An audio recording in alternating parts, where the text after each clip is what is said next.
Mami lang. Ayun o, mami yan o.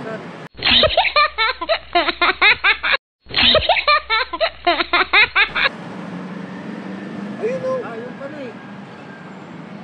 Isa rin daming mundo pinakita mo.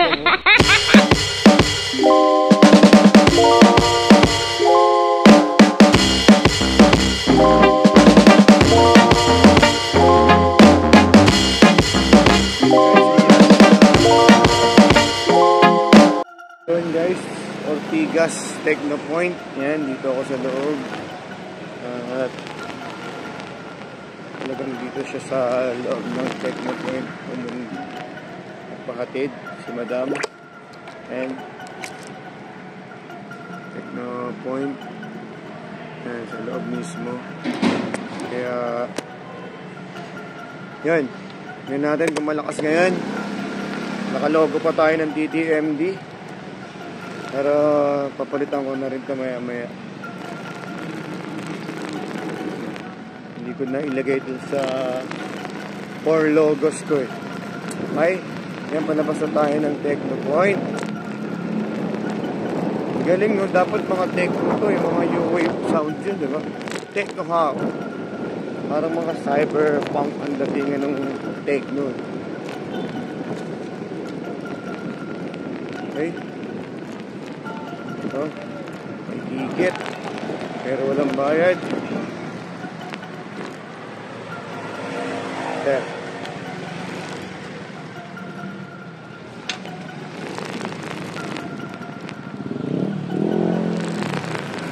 Yan, waiting muna tayo ng booking dito sa labas ng Technopoint. Ito.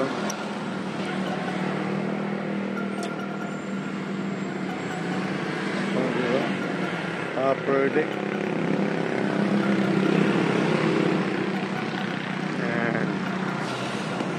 Okay guys, sana maganda-ganda yung booking natin. Ay, may nauna na pala tayong booking kanina, yung mula doon sa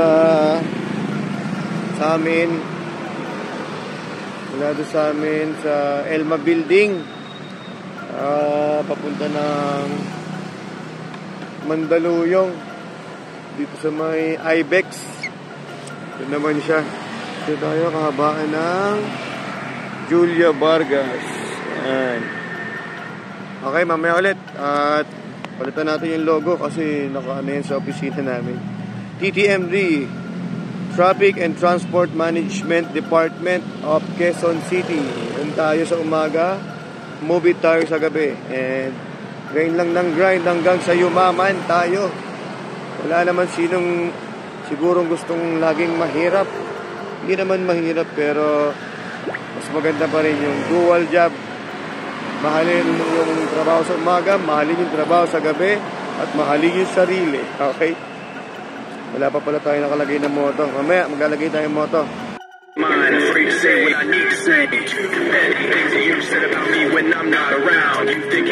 Yan, mula dun sa Meralco Avenue, Ortigas. May na-pick up ako dito sa pinagbuhatan. Ayan. Dito. Pero dito sa pinagbuhatan, may na-pick up naman ako papunta ulit dito sa may Ortigas. Kaya sakto lang. Medyo okay na rin. Balikan. Wala naman 5 minuto. Pag-drop, may pumasok din agad. Usok lang dito. Hey guys, mamaya pick upin muna natin yung isang pasahero, si Roger. Okay, grabe yung biyahe natin mula doon sa Ortigas, Meralco Ave. Nakapagatid ako dito sa may pinagbuhatan, and then pagkatapos doon mula sa pinagbuhatan, naka-pick up ako dito sa may ba yun? Pinagbuhatan mismo. Ito ko naman inatid sa may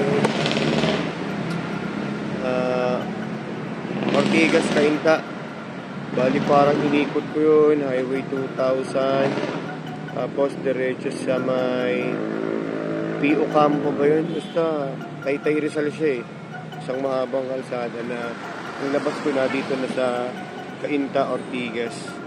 Kaya yun, waiting lang ako ng booking papuntang Kahit saan, basta yun.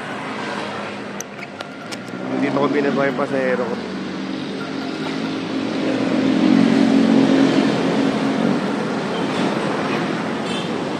PhilHealth.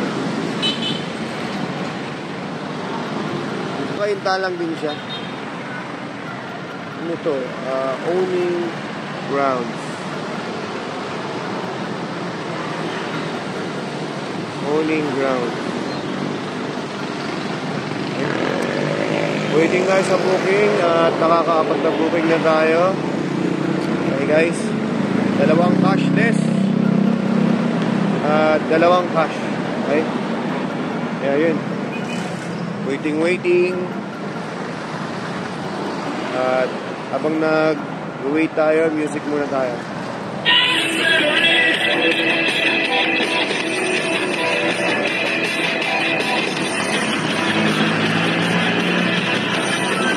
Nagmo-music ako talaga pag wala akong ginagawa. Pero pag nagbo-vlog ako, gaya nito, nagsasalita ako, medyo yan, pinapatay ko siya. Pero pag diba, kinat ko na to, yan, music.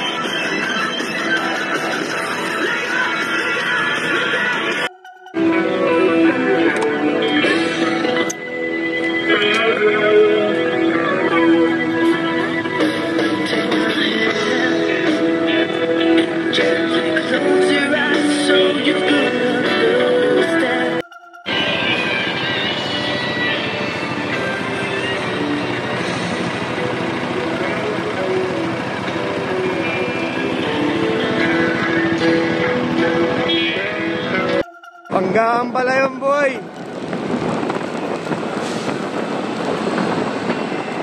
Sakto mismo, Meralco up, kaya corner Quezon, Ortigas.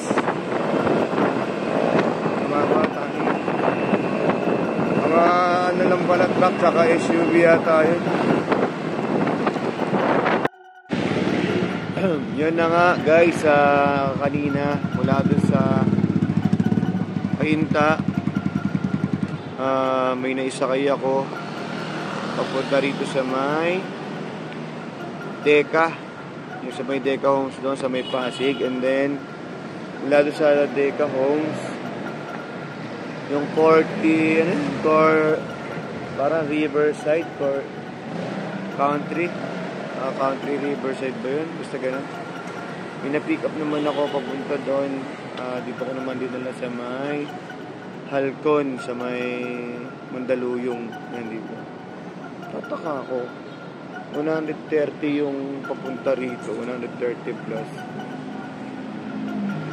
Ano lang, nasa mga minutes lang siya. Siguro mga 12 to 13 minutes ko lang tinakbo yung. Pero yung dun sa mismong Ortigas mismo, Meralco up,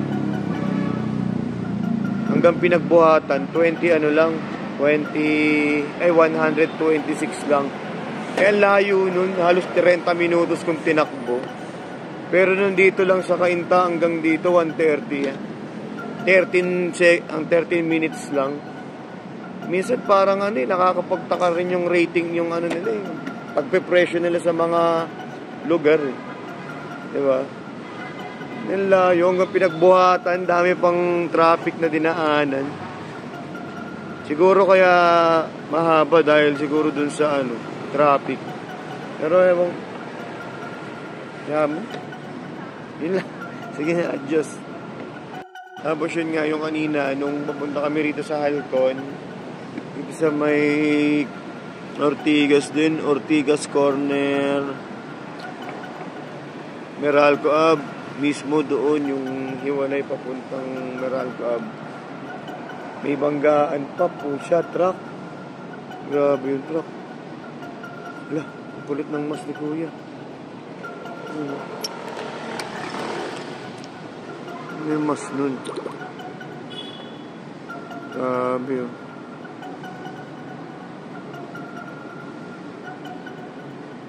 Ayos.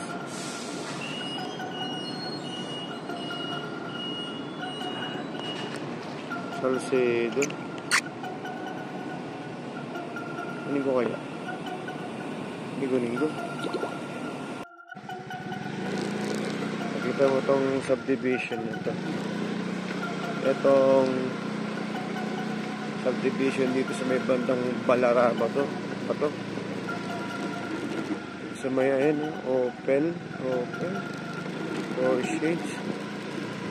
Huwag daw kaming mag-helmet sa loob ng subdivision nila. Ayun ako. Ang policy ito.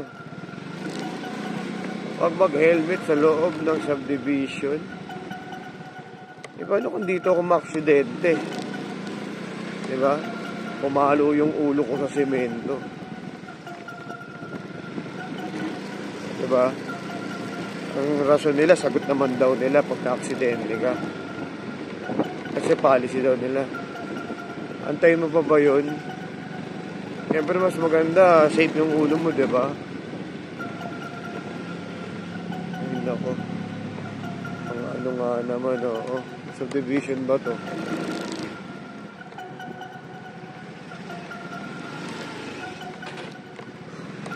Ano doon niya? Petrona. Ang policy nitong kasi nakakabuisit din. Mga policy yung ganyan. No helmet sa loob ng subdivision. Okay, sunod lang tayo sa rules.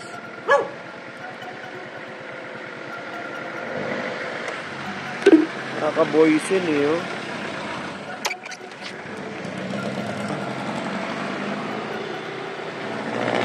Doña Petrona.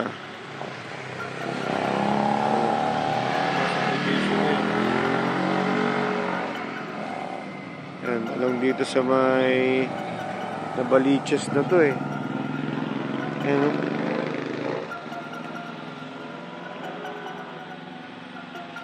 Doña Petrona. Pinatanggal pa talaga yung helmet ko, no? Diba? Pero okay lang, napid naman natin yung pasahero. Sunod na lang tayo sa rules and regulation nila. Grabe, layo mula Makati hanggang dito.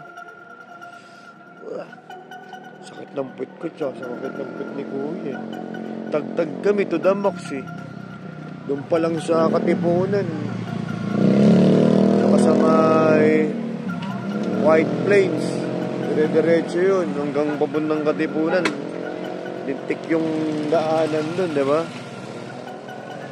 Sakit talaga sa tumbong eh. Itong kalsada na yan, papunta na sa Uyo yan eh.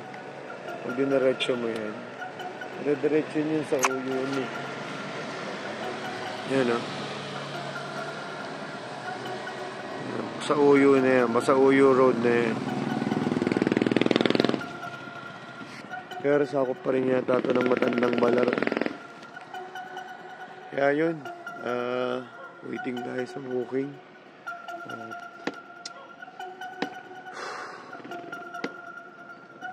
Grabe, layo, Makati to ano.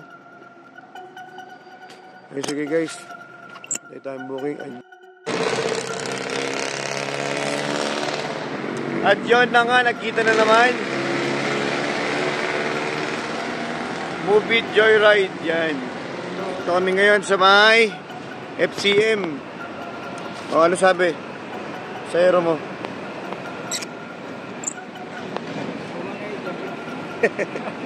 Yan, yan.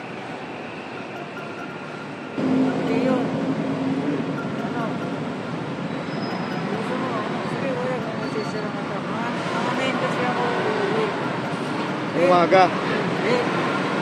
Siguro ko na rin kanina. Balikan. Kasi diba, may nakuha ko pa.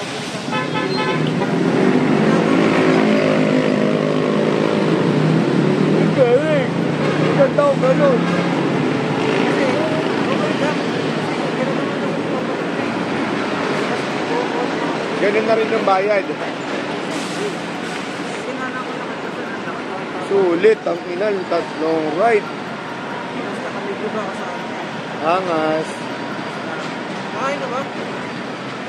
Yok.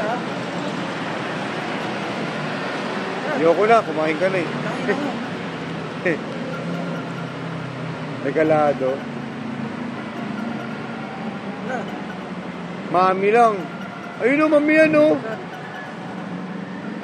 Ayun o. Ayun pala eh. Isa doon, daming mubit doon, nakita mo. Ang ano yun eh. Pakto. Pakto yun. Violation na to, violation.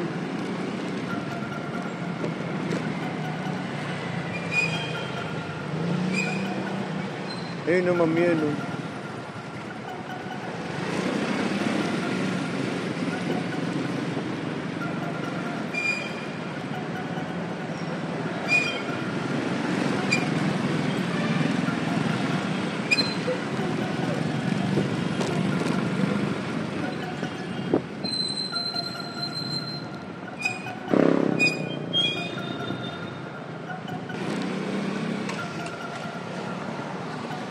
Mami?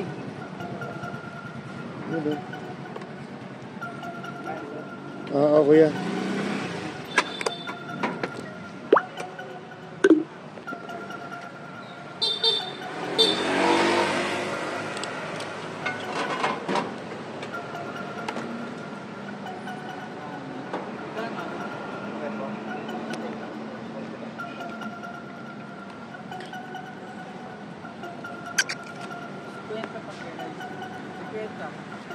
Siyempre. Oo, ano lang ako kasi medyo gusto.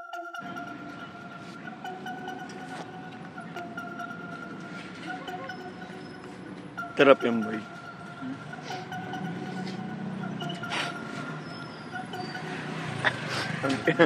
Pirata.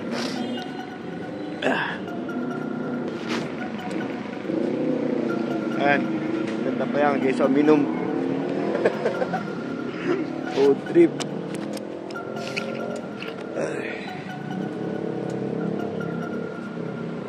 Luti ka pa na, kailan long ride ka na.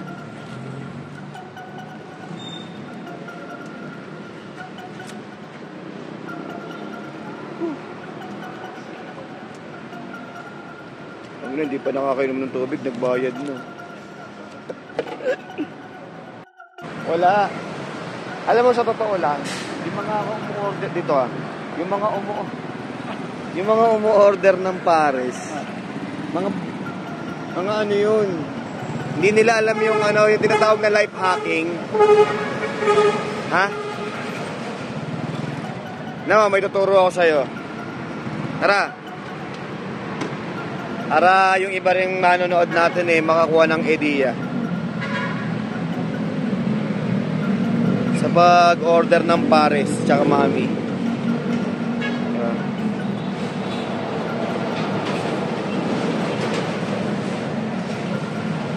Tayo sa Dahlia Corner Commonwealth. Ang diskarte sa pagkain ng pares. Magkano yung pares? Magkano yung pares? Ay, ewan ko sa kanya. Di ba 50? Wala pang kanin yun. Mabigani na. Ewan ko kung may kanin, no? Basta mas mahal ang pares, di ba? Sa mami. Pero papansinin mo, pag umorder ka ng mami, iba ginugupitan din ng karne. Yung karne ginugupit, halos kasing dami lang din ng pares na ginugupit, di ba? Tapos lalagyan niya pa ng noodles, tapos lalagyan niya sa sabaw. Anong mas lamang doon? Yung mami, yung noodles, o yung pares? Sabi yung mami. O di, pagkano yung mami? 40 lang. O diba? Ganun yun. Kasi ano na namin ni Mon yan Subok na namin yan. Kumain kami ng parisan, sa kanya in-order niya mami. Tapos sa akin, in-order ko pares. Ina yung karning ginupit, halos ganun din. Tapos yung kanya, may mami pa, may kanin pa, mas mura pa. Itindihin mo mabuti yung logic Kaya nga. Gusto lamang talaga yung mami. Oh. Yung noodles na. Tapos meron pang... Di ba? Kaya yung mga order ng pares, ganun din naman yung karne nun. Di, magmami na lang kayo. Kaya lagi akong mami ang in-order ko na. Mura na life hack pa. Sa mga kumakain niya ng pares, yun ang orderin nyo. mas ano ba, mas mura, mas marami, di ba? Mas ganun din yung dami, pwede ka bang humingi ng sabaw tsaka ng taba. Oh. Hindi ko lang naubos sa kasi At yun na nga guys, mula kanina nung nagkita kami ni Arvin ay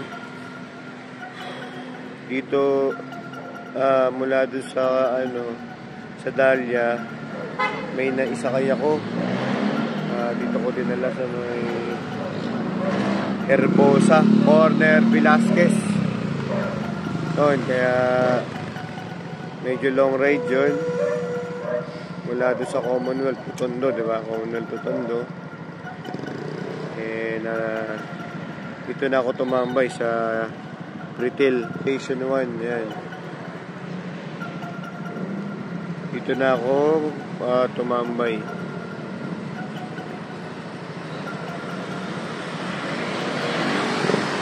Para mag-abang ng booking pa QC. Kahit sa Cubao lang o kahit sa part ng QC, basta malapit na sa Ermin Garcia. Para makapagpahinga na rin na at medyo mapagsak na rin yung mata ko eh. Hey guys, ito nga pala, yung motto for tonight natin ngayon is kung mabilis kang gumawa ng mali, ganun din sa paggawa ng mabuti. Okay? Explain natin yan, di ba? Siyempre minsan pag gumagawa ka talaga ng masama, mabilisan, di ba? Hindi ka na nag-iisip, hindi ka na, siyempre nga, di ba? Masama nga eh, kaya nga masama, mali eh. Wala ka lang pakialam sa iba, kung ano man ang magiging resulta. Basta gusto mong gawin yung mali, gagawin mo na mabilis, di ba? Nagagawa mo ng mabilis na hindi alam ang magiging resulta nito, di ba? Kung ano yung magiging resulta ng mali mong ginawa. Hindi mo na siya kaya nga mabilisan, di ba? Mabilis. Siyempre dapat, kung gagawa ka naman ng mabuti, ganun din dapat kabilis. Walang dalawa-dalawang isip, wala nang pag-aalinlangan, dapat bukal sa kalooban, ganun ang paggawa ng mabuti. Okay? Parang ano lang din, opposite lang din nung mali. Diba? Kung ano yung paano mo siya ginagawa ng mabilisan, dapat pag gumawa ka rin ng mabuti, ganun din siya kabilis. Diba? May point naman, diba? Hindi, kayo. Sa akin, yun ang ano ko eh. Yun ang explanation ko sa ating motto for tonight. At yun, update ulit ako kung nasundan pa itong video na to. Ibig sabihin, may pasahero pa ako nakuha. Pero kung wala na, malamang gumapang na ako pa uwi ng QC. Okay? Diyos. Yan guys, may pumasok pa isang booking dito sa Scout sa Toko, Corner Tobia. Apo.